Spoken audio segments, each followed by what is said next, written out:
Welcome to webbikeworld.com. This is part 2 of our GoPro Hero3 Black Edition action camera review. This is a quick look at some samples of the video resolution settings available on this camera.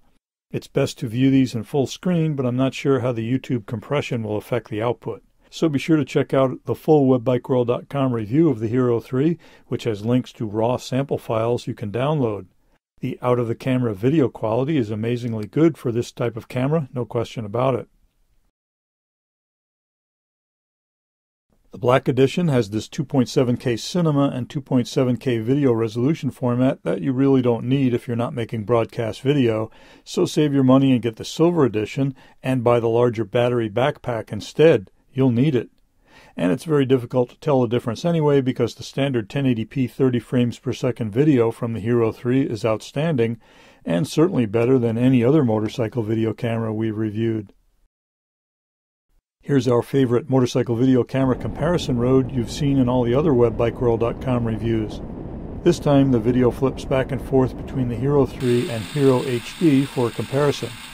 The two cameras were running at the same time, the Hero 2 in 1080p at 30 frames per second and the Hero 3 at 1080p, but it was set to 48 frames per second as I just discovered. No problem though, because the 30 frames per second is basically the same. Hopefully, despite the YouTube compressor, you can see the difference in video quality. The Hero3 is very sharp, very nicely exposed, with a wider range than all of the other motorcycle video cameras we reviewed.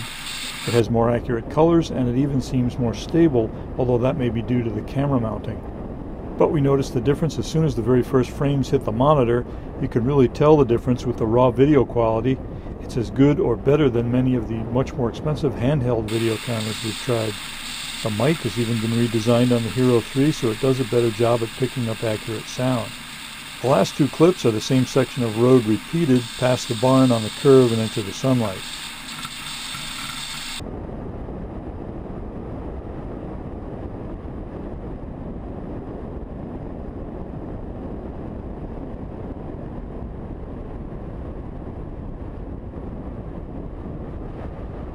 Next is a 720p at 120 frames per second, which is available on the Black Edition, but while the quality is excellent, the video doesn't appear to be as slow motion as the Sony Action Cam we reviewed recently at 100 frames per second. For some reason, Adobe Premiere Elements 11.0 renders this at 48 frames per second.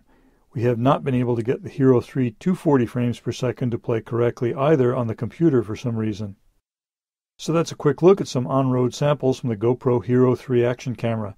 Read the full review with all the details, photos, downloadable RAW files, and our conclusion on webbikeworld.com.